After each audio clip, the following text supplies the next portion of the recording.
This is the Strategic Hotbox Real with Dr. Brandi Luv Stankovic, remixing your favorite episodes and moments and giving you the tools to achieve greatness. It's time to kick some ass. Today's topic, celebrating women leaders.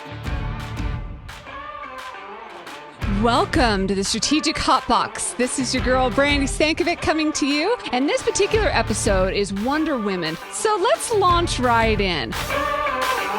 What does it mean to be a Wonder Woman? What does it mean to work with women that are wanting to progress in their careers and empower those people that work with you? And this particular episode is Wonder Women, the working mom. And there are so many of us that are out there that are trying to balance a family as well as, take over the world in our businesses and things like that, right? But really about trying to be the best that we can be in home and in business. And so why women in leadership and why this Wonder Women special edition? And I thought I'd pull up a couple stats for you just to frame the discussion and go into what we're going to do about it. And the first is, according to the U.S. Department of Labor, women make about 47% of the U.S. workforce. So they are 47% of the workforce. However, in CEO positions in the S&P 500, they're only 5.8%. So, and that's in the S&P 500. And then in industries like Kathryn and I work in financial services, et cetera, the problem mirrors that. It's similar in the fact that the higher you go in the organization, the bigger the organization is, the less representation we see by women.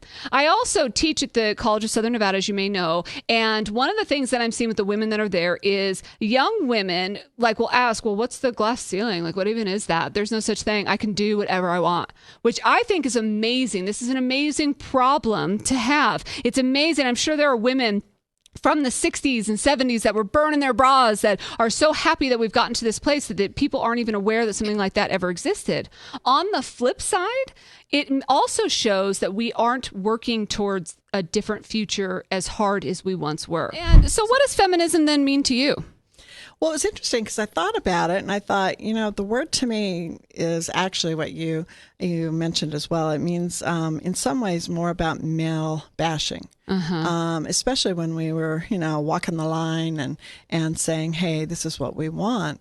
I've always been a feminist. I've walked the line with people and with organizations and being able to care, change lives. I never wanted to cuss with the guys. I didn't want to do that kind of stuff. But I've lived the life of a feminist. Yes. I'm strong. That's interesting. I'm a learner. I'm a driver. We broke down some of the gender roles. Yep. We shared home and work, and I'm a mom. I'm a daughter. I'm a grandma. Right. So I look at those things and I realize that it's all about that sweet Sue in me, the sweet Sue that they used to call me. And I think about it today, and I was sweet but strong. Yes. And so feminism to me represents what we have to do in the future. And it's almost like a reflection thing, right? So you realize that you led a feminist path only because that's the path that felt right for you in the moment, but yet it wasn't like you set up and woke up every day and I'm going to be a feminist. That's exactly right. I didn't take to the pulpit and say, okay, this is what I'm going to do. I worked hard. Right. And I had real challenges through that process, which we'll talk about. But I look at it today and I realize, oh my gosh, I've been a leader in driving some of these initiatives because it's the right thing to do. Yes. So what does it mean to you in general in 2017 and beyond, 18 and beyond, to be a working mom? Yeah. I'd say it's both great and bad. And the great part where I see the big change, shout out to the Gen X and the Gen Y dads. They're changing the landscape. Sure. So the Gen Xer, I think about my husband and sort of how dads have become so hands-on and active with their kids. They've changed the work environment as a result, because now you see dads, if a child is out sick, it's not automatically the mom that's going to stay at home. It actually might depend on who has what going on at their job that day. Absolutely. You see dads, leaving, well, I want to go to the doctor appointment. I want to go to the recital. I'm going to go to the parent-teacher conference. It's not always just on the mom. So I think that generation has dramatically just started to change the landscape. I mean, one thing that's interesting for me, having a 12-year-old and then now having an almost 4-year-old, preschool drop-off is fascinating to me. It's very different than it was a decade ago.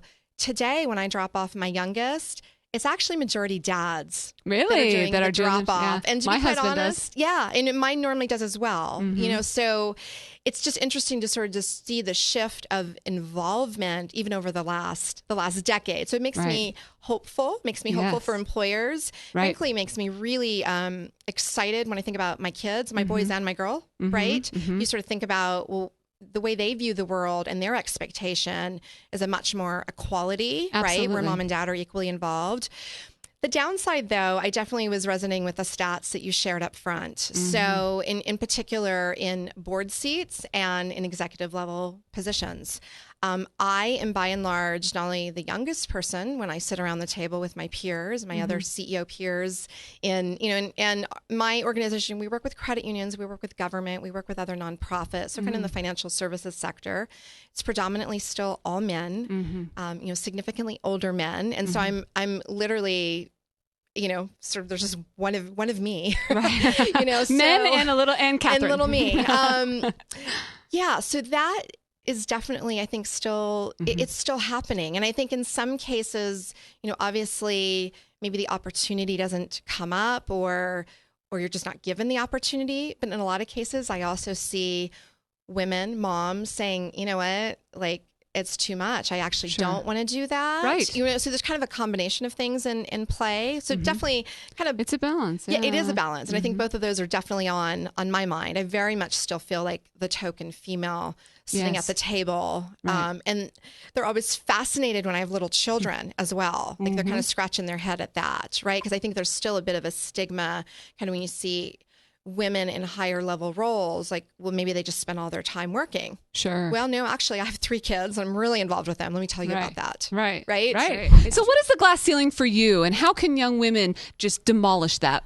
Well, I love it that the girls that you're working with, that they seem to not even understand what it is. I think they'll get a little bit of an awakening once they're out in the workplace. That's true. And I wish we didn't have to talk about this in 2017, but it is a reality still. And I've sort of deliberately engineered my way around it. It's going to sound a little Machiavellian when I say this. But hey, I got that CEO gig, so I guess it's working. It's safe to reveal my secrets now. But, in addition to going back and getting that degree and taking on more technical roles, I mean, I did stuff like I learned to golf. Yes, right. I knew that was one way to kind of bust into that old boy network. And you're good at it too. Well, thanks. I'm a pretty terrible golfer, actually, but I have great wardrobe for it, right? Amen to that. So, I look the part. And actually, you mentioned dress earlier, and I know that I remember my mom wearing her floppy bow tie blouses in the 70s because she wanted to dress for success, and that was such a thing. And, but I always have been really careful about my dress. Sure. I want to dress for the job I want, not the job I have. Oh, and smart. I actually do. I think that there's still something to that. And when people don't put enough care into it, it's almost a sign of disrespect, that you're not taking things seriously enough. Yeah. So it's a serious, and business is a serious thing. It is, absolutely. Yeah. It's there. But what are some pressures or hurdles or things that you've overcome? Yeah, I mean, I think that probably is like one of the bigger ones. Yep. I think too, just sort of oftentimes people do want to stereotype you, especially as a mom, as a working mom, that, that person's just doing that. I think probably some of the bigger stereotypes are actually with pregnant women. Oh, yeah. It was sort of interesting for me, and obviously, like every pregnancy is super, super different. Right. My last one, I actually took a business trip, I am not joking you, to the East Coast a week and a half before my son I can't believe they was let you on the born. plane. Well, my doctor said, I'm signing this note under duress. And I said, no, I need to go to this. And I actually made my husband to come with me because I was petrified I was going to go into labor. Yeah.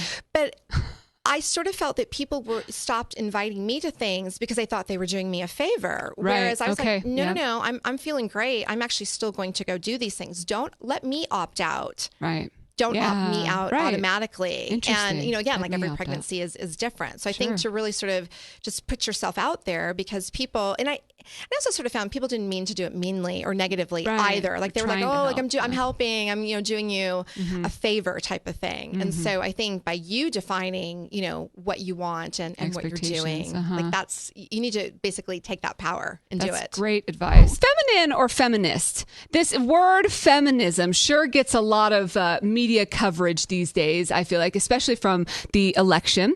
And feminist, I decided that in preparation for this, I would look up what the definition of feminism is in general. And that's the advocacy of women's rights on the basis of the equality of the sexes. So advocating for women's rights because the thought is, the foundation is that there's equality amongst the sexes.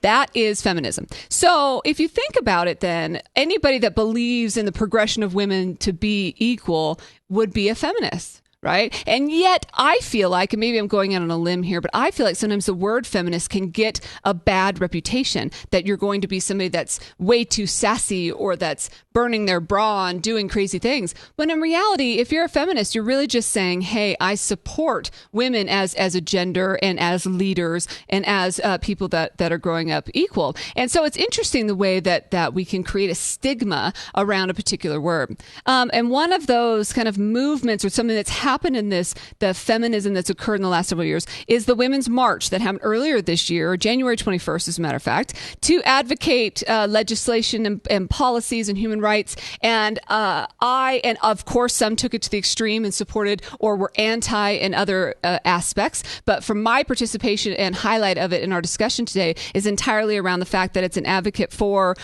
just this idea of women and being supportive of all human rights. It doesn't matter if you're a woman, you're a man, you're a child, you're a senior, whatever it is, however you fall into any category or category you put yourself or other people put you in. How can we make sure that we're working together so we all grow in a synergistic way? So there are some resources that I know that you've been very involved in, something that's also very near and dear to my heart, and that's the Global Women's Leadership Network. Tell us a little bit about that. Well, now get me started on the passion.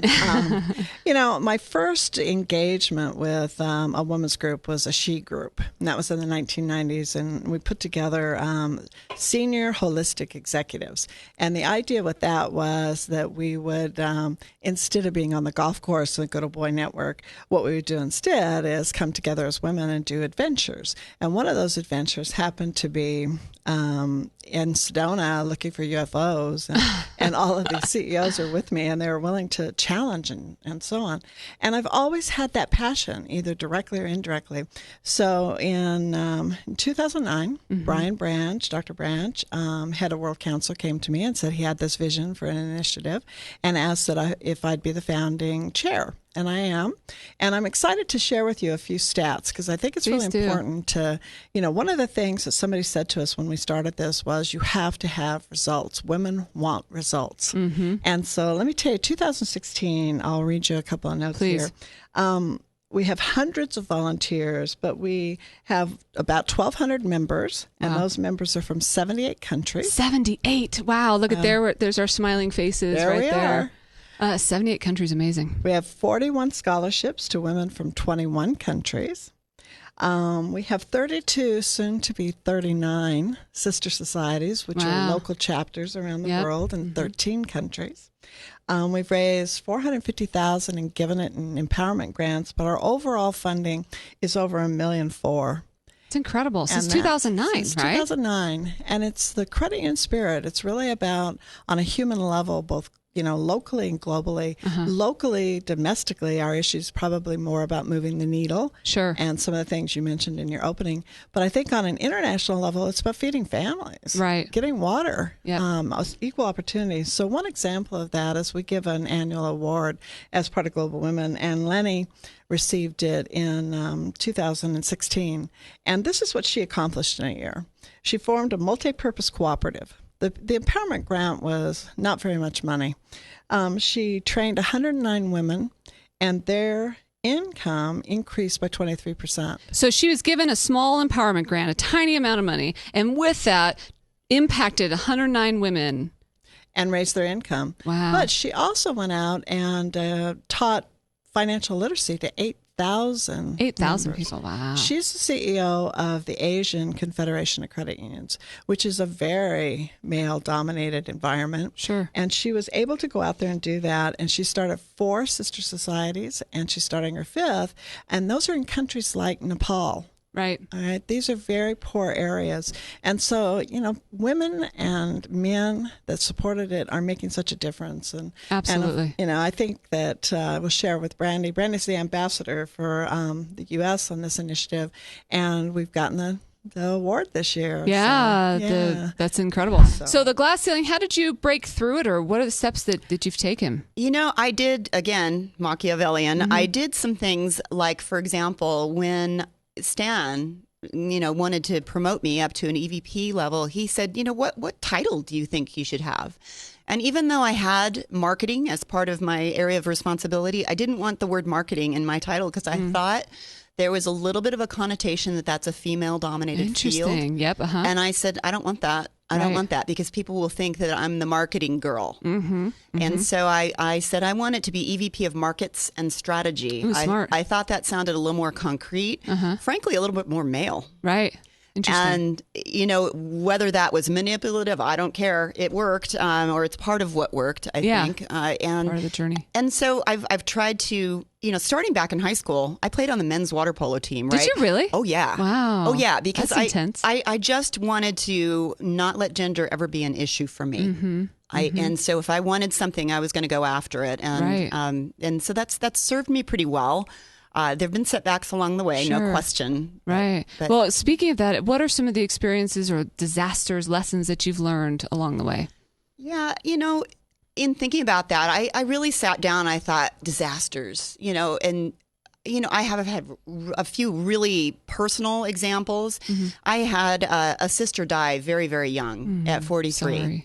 My older sister, and one of the things that this story that just resonates with me is about 2 months before she passed away, she gave me a book, and it was called Americans in Paris. And it was about Americans traveling to Paris and enjoying it. And she inscribed the flyleaf with, I hope someday you and I get to go to Paris together. Oh my gosh. And of course she passed away a few months later. And I remember opening that book and just sobbing, Sure. when I found it after she was gone. And I thought something clicked that day for me. And I said, I'm not going to leave anything undone. Oh, she never love went. that. Yeah, she never. I'm going to get choked up I thinking can feel about it it. too. Me too. Great. Yeah. But she never got to go to Europe. And I thought, you know what? No, that is not.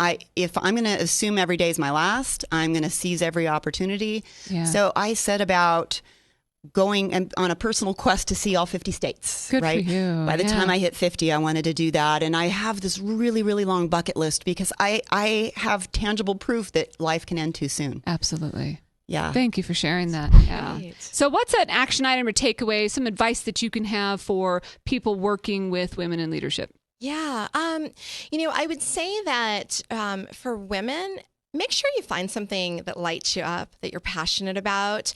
I can tell you right now, and I'm going to assume you're the same, there's no way I would get up and do all the stuff I do and travel and work like mad, like if I didn't believe it in my heart. There's no way I could leave my little ones. And there are times when you miss things, right? Sure. So I definitely do sort of see, why some women would opt out or step out. Like they probably just haven't found that thing, whatever that is that lights that they them love. up. And so I really, as you're navigating your career and as you're thinking about having a family, like think about that. Like what is worth it? Because frankly, whether you stay at home or work outside of the home, raising children is really difficult and really, really challenging, right? I mean, we make it look good. Yes. But no, it's a mess. I'm a hot mess most of the time.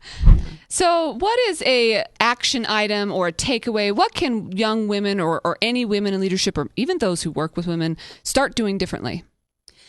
Well, I think that we have to manage our own careers. And, a lot of people, to your point earlier, they think that if they work hard, it will be enough. And we have to be deliberate. We have to craft our own path. We have to ask for what we want. Yeah, I love that. And I don't think women do as good a job of that. I mean, I was reading there was a Pew study that I was reading in preparation for today, and it talked about the wage gap in particular. And and it wasn't so much that women are just on the whole paid less. It's oftentimes that they don't ask for the raise the way that a man would. And so I think asking for what you want. And if that means filling in a gap in your career or asking for your education to be paid for so that you can feel more confident, we've got to do that. No one will manage your career the way that you manage your career. And I feel really strongly about that. The folks that I mentor, especially the younger women, that's the first thing I tell them. To ask. I love that. That should even be one of my kick-ass takeaways for today, asking that question. I mean, even just in your title example and story that you gave, if you hadn't have asked, it just would have been what it was. Right. And I didn't want something being anointed upon me or conferred upon me. I wanted to craft my own brand. Yeah. And I am very careful about that, you know, and there's language that I choose. I work really hard on executive presence. You know, if I've got a speaking engagement, I am going to prepare because I want my brand to be very carefully managed. And, you know, not in an artificial way. I am who I am. Absolutely. But I want that best version of myself to always be what I put forward. Well, and also one of the things that in asking, in creating, in being present and active in your own brand and career and job, you're also kind of knowing what you want. Because I feel like in order to ask, you have to know. And so many people sit around like, oh, I don't know, I'm just, writing it out for the next few years. And what a waste of the next few years. Life is far too short. To my earlier point, it's just far too short. And, you know, I have another example as well. I know that one of the things that women can be perceived as not as good at is deal making, negotiation, and just kind of crafting the art of the deal. And so that was another thing I asked for in a past role. Is I said I want to be in charge of mergers and acquisitions, and I did it. I wasn't in charge, actually. Let me be clear. I was working very closely at someone's elbow, but that filled out part of my hand and kind of gave me some of those skills that maybe women aren't perceived to have. And so even if I already had them, I wanted it on my resume so that people would say, okay, yeah, she's got that piece. Done. Yeah. Right. And what would be a skill that comes in merger and acquisition negotiation? Well, it's that push and pull. It's that, here, we're going to put an offer in front of you. You're going to counter, and we're going to keep working toward the middle. Okay. It's like a dance in a sense. It is a dance. And I think that women bring something special to that. Women really care about the relationship. They don't want to jeopardize the relationship in the process of making the deal. Yes. And so I think in some ways that makes us better deal makers if we follow all the other, tips and tricks of negotiation as well. It's not all about relationships. You've got to be really bold. You got to know what you want. Again, ask. Yes. All of those pieces. Do you have some advice for young women? Yes. I mean, I think that when I look to the future, one of the things that we had to overcome, there was a time in my career when I was put as an acting manager. I wasn't given the actual title or the compensation or the recognition. And during that particular time, I won the President's Award. So I was recognized nationally. Wow. And I decided to get a new job. So I resigned right before it. And in the meeting where I told my boss, he was congratulating me and sending me, he said, I'm looking forward to you going to Hilton Head. And I said, no, I'm going to resign. And he said, what? And he hit the table and he got so emotional. And I looked at him and I said, let's take a moment. I think you're being too emotional. And that's one of those moments. And so what I say to young women today and to young men, all right, we have to work harder than others. Right. And it's not, again, the barriers are there. Sure. They're stereotypes at all levels. or whatever. The stereotypes are there. And so it's really important that you collect yourself, think it through, but always look to the next thing and say to yourself, what are my dreams? And be relentless in pursuing those, but always lift others up with you. Sure. Okay. Do it in the right way, because today your network, when you reach this point in my career, my network is 25, 30 years. Right. With friends and people. And impact. And that's really what it means.